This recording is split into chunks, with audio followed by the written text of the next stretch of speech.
ओम नमः शिवाय। शिवजी सदा सहाय। ओम नमः शिवाय। गुरुजी सदा सहाय। सती को शिव के वर की प्राप्ति तथा भगवान शिव का ब्रह्मा जी को दक्ष के पास भेजकर सती का वरण करना।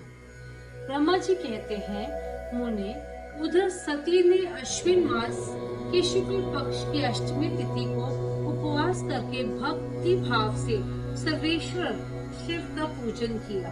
इस प्रकार नंदा व्रत पूर्ण होने पर नवमी तिथि को दिन में ध्यान मग्न हुई सती को भगवान शिव ने प्रत्यक्ष दर्शन दिया। उनका श्री विग्रह सर्वांग सुंदर एवं गौर वर्ण का था।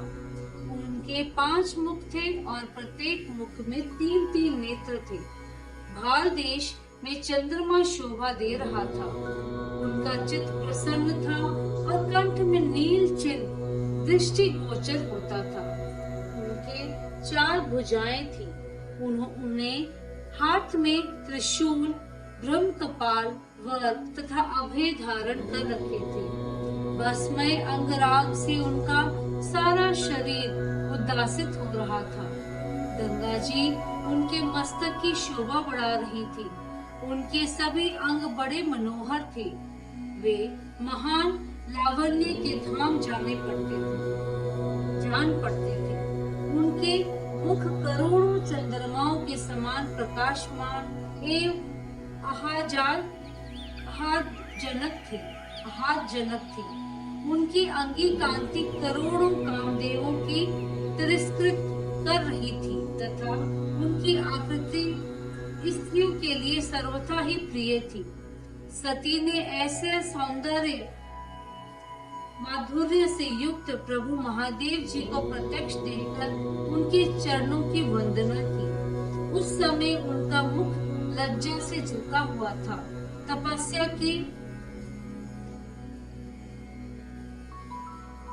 पुंज का फल प्रदान करने वाले महादेव जी उन्हीं के लिए कठोर व्रत धारण करने वाली सती को पत्नी बनाने के लिए प्राप्त करने की इच्छा रखते हुए भी उनसे इस प्रकार बोले।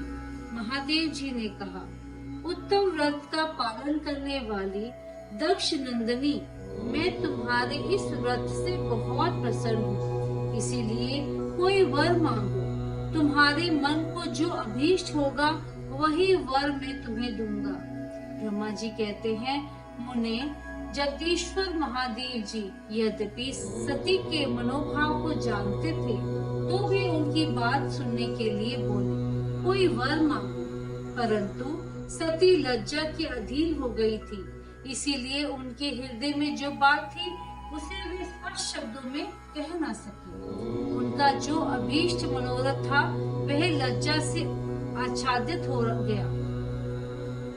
प्राण वल्लभ शिव का प्रिय वचन सुनकर सती अत्यंत प्रेम में मग्न हो गई। इस बात को जानकर भक्त वत्सल भगवान शंकर बड़े प्रसन्न हुए और शीघ्रता पूर्वक बारंबार कहने लगे, वर मांगो, वर मांगो। सत्पुरुषों के आश्रयभूत अंतर्यामी शंभु सती की भक्ति के वशीभूत हो गए थे। तब सती ने अपनी लज्जा को रोककर महादेव जी से कहा, वर देने वाले प्रभु, मुझे मेरी इच्छा के अनुसार ऐसा वर दीजिए जो टल न सके। भक्त वत्सल्य भगवान शंकर ने देखा सती अपनी बात पूरी नहीं कह पाई है। तब वे स्वयं ही उनसे बोले, देवी, तुम मेरी भार्या हो। अपने अभीष्ट फल को प्रकट करने वाले उनके इस वचन को सुनकर आनंद मग्न हुई सती चुपचाप खड़ी रहेगी, क्योंकि वे मनोवांछित फल पा चुकी थी। फिर दक्ष कन्या प्रसन्न हो दोनों हाथ जोड़ मस्तक झुका भक्त वत्सल्य शिव के बारंबार कहने लगी। सती बोली, देवाधिदेव महादेव, प्रभु जगतपते, आप मेरे पिता को कहकर वैवाहिक विधि से मेरा पाणी ग्रहण करें। ब्रह्मा जी कहते हैं, नारद, सती की यह बात सुनकर भक्त वत्सल्य महेश्वर ने प्रेम से उनकी ओर देखकर कहा, प्रिय, ऐसा ही होगा। तब दक्ष कन्या सती भी भगवान शिव को प्रणाम करके भक्ति पूर्वक विदा मांगा। जाने की आज्ञा प्राप्त करके मोह और आनंद से युक्त वो माता के पास लौट गई। इधर भगवान शिव भी हिमालय पर अपने आश्रम में प्रवेश करके दक्ष कन्या सती के वियोग से कुछ कष्ट का अनुभव करते हुए उन्हीं का चिंतन करने लगे। देवेशे फिर मन को एकाग्र करके लौकिक गति का आश्रय ले भगवान शंकर ने मन ही मन मेरा स्मरण किया। त्रिशूलधारी महेश्वर के स्मरण करने पर उनकी सिद्धि से प्रेरित हो मैं तुरंत ही उनके सामने जा खड़ा हुआ। तात हिमालय के शिखर पर जहाँ सती के वियोग का अनुभव करने वाले महादेव जी विद्यमान थे, वही मैं सरस्वती के साथ उपस्थित हो गई। दिवेशी सरस्वती सहित मुझे आया देख सती के प्रेम पाश में बंधे हुए शिव उत्सुकता पूर्वक बोले। शंभु ने कहा, ब्रह्मणे, मैं जब से विवाह के कार्य में सर्वार्थ बुद्धि कर बैठा हूँ, तब से अब मुझे इस स्वार्थ में ही स्वतंत्र सा प्रतीत होता है। दक्ष कन्या सती ने बड़ी भक्ति से मेरी आराधना की है। उसके नंदा व्रत के प्रभाव से मैंने उसे अभीष्ट वर देने की घोषणा की। ब्रह्मणे, तब उसने मुझसे यह वर मांगा कि आप मेरे पति हो जाइए। यह सुनकर सर्वथा संतुष्ट हो मैंने भी कह दिया कि तुम मेरी पत्नी हो जाओ। तब दाक्षायणी सती मुझसे बोली, जगतपते, आप मेरे पिता को सूचित करके विवाहिक विधि से मुझे ग्रहण करें। ब्रह्मणे, उसकी भक्ति से संतोष होने के कारण मैंने उसका वह अनुरोध भी स्वीकार कर लिया। विधाते है, तब सती अपनी माता के घर चली गई और मैं यहाँ चला आया। इसीलिए अब तुम मेरी आज्ञा से दक्ष के घर जाओ और ऐसा यत्न करो जिससे प्रजापति दक्ष शीघ्र ही मुझे अपनी कन्या का दान कर दे। उनकी इस प्रकार आज्ञा देने पर मैं कृत्य और प्रसन्न हो गया तथा उन भक्त वत्सल्य विश्वनाथ से इस प्रकार बोला। मुझ ब्रह्मा ने कहा, भगवान शंभो, आपने जो कुछ कहा है उस पर भली भांति विचार करके हम लोगों ने पहले ही उसे सुनिश्चित कर दिया है। वृषभ ध्वज, इसमें मुख्यतः देवताओं का और मेरा भी स्वार्थ है। दक्ष स्वयं ही आपको अपनी पुत्री प्रदान करेंगे, किंतु आपकी आज्ञा से मैं भी उनके सामने आपका संदेश कह दूंगा। सर्वेश्वर महाप्रभु महादेव जी से ऐसा कहकर मैं अत्यंत वेगशाली रथ के द्वारा दक्ष घर जा पहुंचा। नारद जी ने पूछा, वक्ताओं में श्रेष्ठ महाभाग विधाते, बताइए, जब सती घर पर लौटकर आई तब दक्ष ने उनके लिए क्या किया?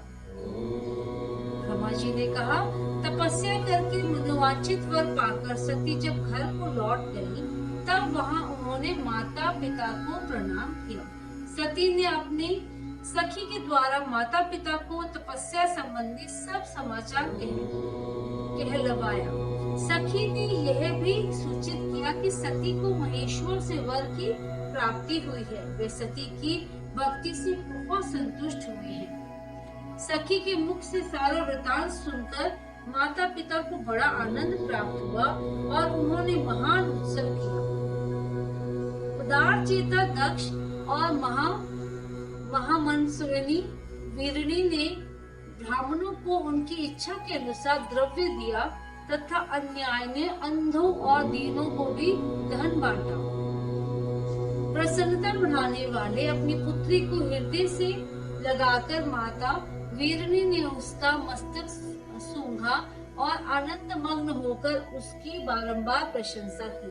तदंतर कुछ काल व्यतीत होने पर धर्म यज्ञों में श्रेष्ठ दक्ष इस चिंता में पड़े कि मैं अपनी इस पुत्री का विवाह भगवान शंकर के साथ किस तरह करूं। महादेव जी प्रसन्न होकर आए थे, पर वे तो चले गए। अब मेरी पुत्री के लिए वे फिर कैसे यहाँ आएंगे? यदि किसी को शीघ्र ही भगवान शिव के निकट भेजा जाए तो यह भी उचित नहीं जान पड़ता, क्योंकि यदि वे इस तरह अनुरोध करने पर भी मेरी पुत्री को ग्रहण न करे तो मेरा याचना निष्फल हो जाएगी। इस प्रकार की चिंता में पड़े हुए प्रजापति दक्ष के सामने मैं सरस्वती के साथ सहसा उपस्थित हुआ। मुझ पिता को आया देख दक्ष प्रणाम करके विनती भाव से खड़े हो गए। उन्होंने मुझे स्वयंभू को यथोयोग्य आसन दिया। तदंतर दक्ष ने जब मेरे आने का कारण पूछा तब मैंने सब बात बताकर उन्हें कहा, प्रजापति, भगवान शंकर ने तुम्हारी पुत्री को प्राप्त करने के लिए निश्चय ही मुझे तुम्हारे पास भेजा है। इस विषय में जो श्रेष्ठ कृत्य हो उसका निश्चय करो। जैसे सती ने नाना प्रकार के भावों से सदा सात्विक व्रत के द्वारा भगवान शिव की आराधना की है, उसी तरह वे भी सती की आराधना करते हैं। इसीलिए दक्ष भगवान शिव के लिए ही संकल्पित एवं प्रकट हुई अपनी इस पुत्री को तुम अविलंब उनकी सेवा में सौंप दो। इससे तुम कृतकृत्य हो जाओगे। मैं नारद के साथ जाकर उन्हें तुम्हारे घर ले आऊंगा, फिर तुम उन्हीं के लिए उत्पन्न हुई अपनी यह पुत्री उनके हाथ में दे दो। ब्रह्मा जी कहते हैं, नारद, मेरी यह बात सुनकर मेरे पुत्र दक्ष को बड़ा हर्ष हुआ। वे अत्यंत प्रसन्न होकर बोले, पिताजी, ऐसा ही होगा।